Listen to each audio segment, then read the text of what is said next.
Most people think retirement is about what you finally get to keep. I've learned it's really about what you're wise enough to let go of before you get there. I've watched this play out for decades. Two people retire with roughly the same amount of money. One feels calm, flexible, and in control. The other feels boxed in, anxious, and surprised by how fast things feel tight. The difference usually isn't income. It's decisions made years earlier. Retirement doesn't punish people who didn't earn enough. It punishes people who held on to the wrong things for too long. Today, I want to walk you through 5 things you should strongly consider selling or consciously letting go of before you retire. Not because they're mistakes, but because timing matters in life, just like it does in investing. This isn't about fear, it's about clarity. And clarity is one of the most valuable assets you can carry into retirement. Let's begin with the first one. 1, the house that no longer fits your real life. For many Americans, the family home represents success, stability, and decades of hard work. I respect that, but I've also seen people turn that respect into attachment, and attachment can be expensive. A house is only an asset if it supports the life you're living now, not the life you lived 20 years ago. I've met retirees living in 4-bedroom homes with empty rooms they never enter, paying property taxes, insurance, heating, cooling, and maintenance for space that serves no purpose anymore. They tell me we might need it when the grandkids visit, but the grandkids visit twice a year for 3 days each time. Let me share a real example. I knew a couple in suburban Chicago who held on to their 3,200 square foot home for 7 years after their youngest left for college. The property taxes alone were $14,000 annually. Add homeowners insurance, utilities, lawn service, snow removal, and the occasional repair. And they were spending close to $30,000 a year just to maintain a house they barely used. Meanwhile, they were stressed about cash flow. They hesitated to travel because they worried about leaving the house empty. They delayed medical procedures because they weren't sure if they could afford them, all while sitting on $450,000 in trapped equity. When they finally sold and moved into a well-designed townhome closer to their daughter, something shifted. Their annual housing costs dropped to around $18,000. They had an extra $400,000 invested, generating income. But more importantly, they stopped worrying about gutters, furnaces, and yard work. They started selling a home at the right time before health issues, mobility problems, or market pressure force your hand, puts you back in control. It allows you to choose location, simplicity, and convenience. This doesn't mean moving into something smaller just to save money. It means choosing a home that makes daily life easier, fewer stairs, closer to services, less maintenance, lower fixed costs. Maybe it's a condo near good restaurants and healthcare.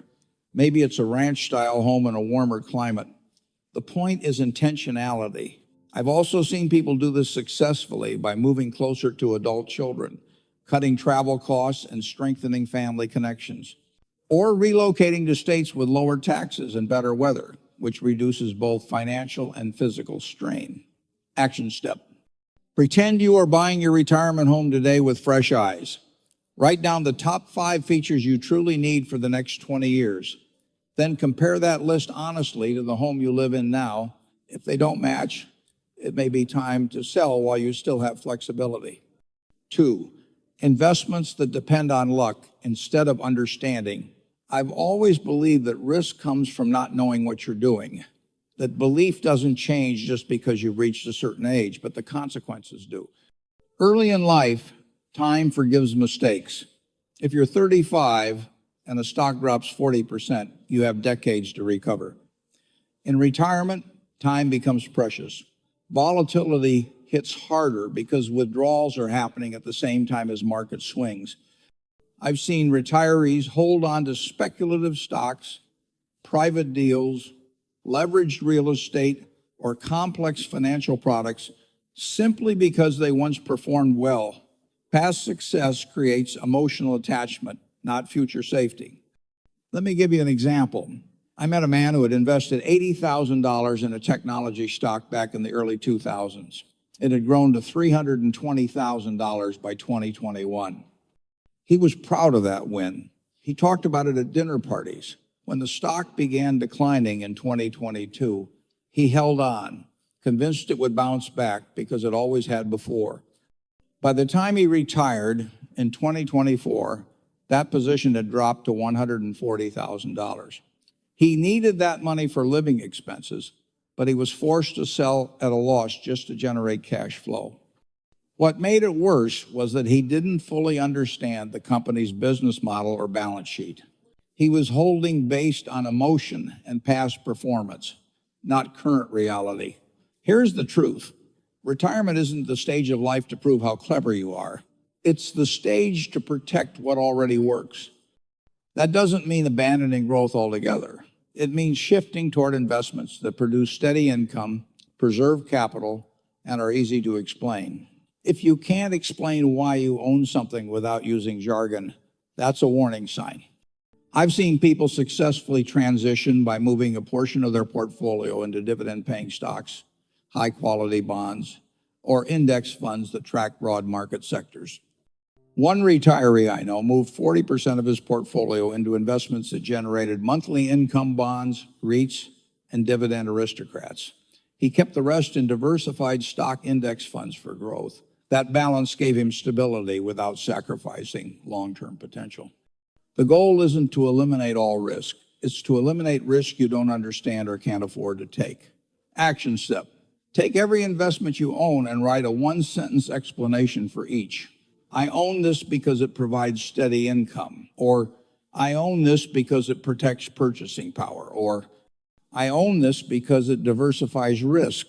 If you can't finish the sentence confidently, consider selling or simplifying. 3, the habit of postponing decisions. Procrastination doesn't feel dangerous when you're earning a paycheck. It feels harmless, comfortable even. But as retirement approaches, delay becomes costly.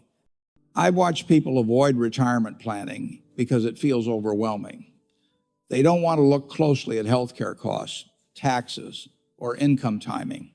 So they say, I'll deal with it later. Later arrives fast.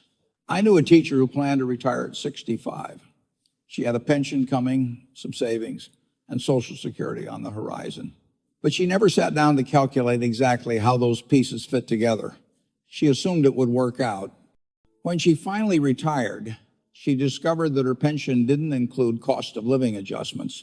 She hadn't factored in Medicare premiums or out-of-pocket health care costs, which averaged around $6,000 annually. She also hadn't considered the tax implications of withdrawing from her 403B while her pension income was still high. Within 18 months, she was back working part-time, not because she wanted to, but because she had to. If she had spent even 6 months before retirement running the numbers with a planner, she could have adjusted her timeline, reduced unnecessary expenses, or structured her withdrawals more efficiently. Retirement doesn't organize itself. It rewards people who engage early, ask uncomfortable questions, and make adjustments while there's still time. Selling this habit means replacing avoidance with structure. Knowing your numbers, understanding how Social Security fits into your income plan, planning for health care realistically, not optimistically, deciding when to claim Social Security based on your health, longevity, and cash flow needs, not on what your neighbor did.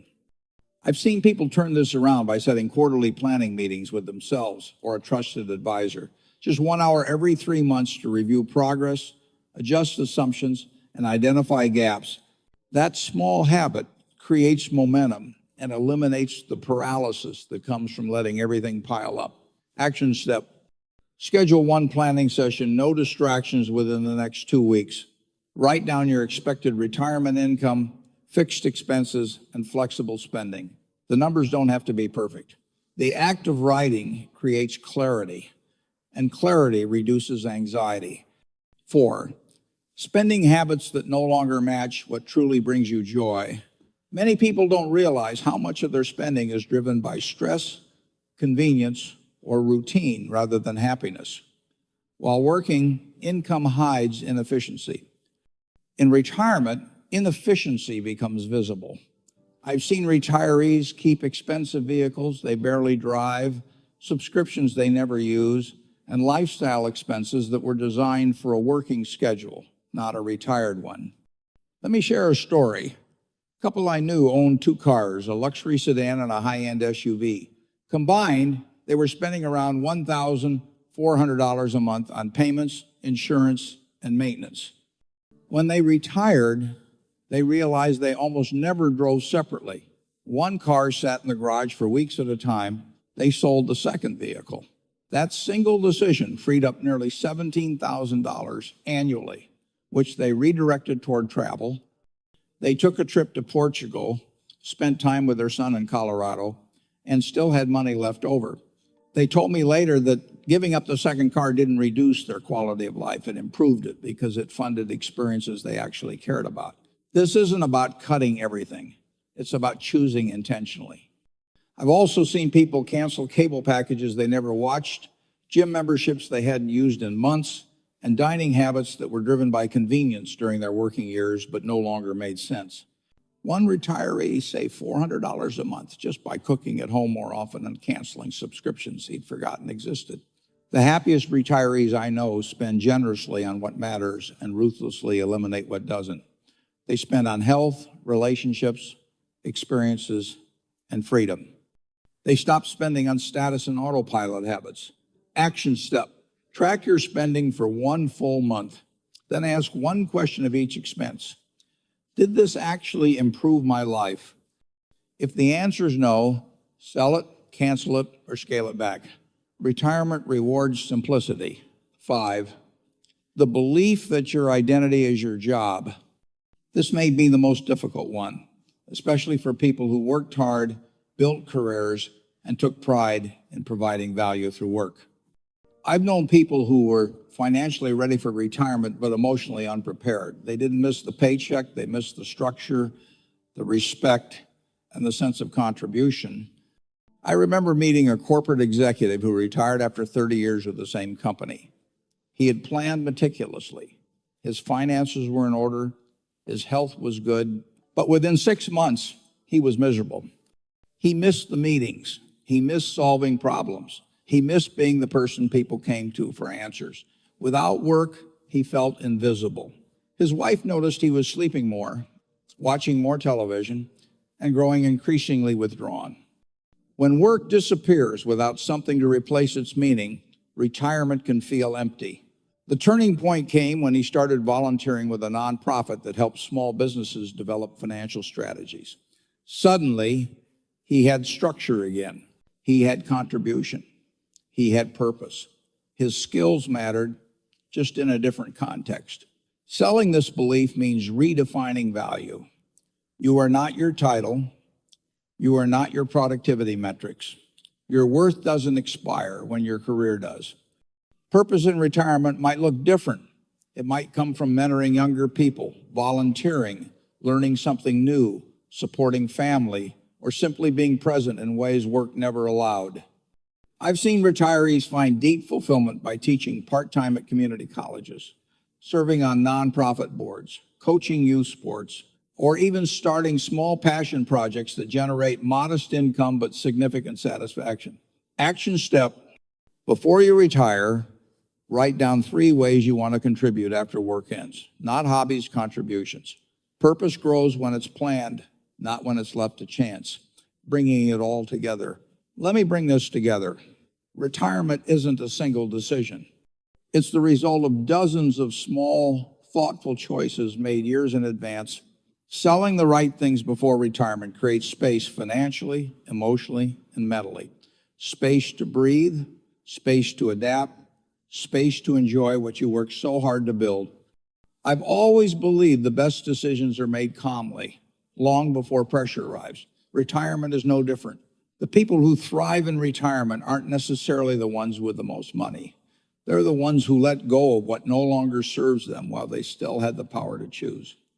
If this message helped you think more clearly about your future, do a few simple things for me. Like this video so more people can find it. Subscribe if you want steady, practical guidance like this.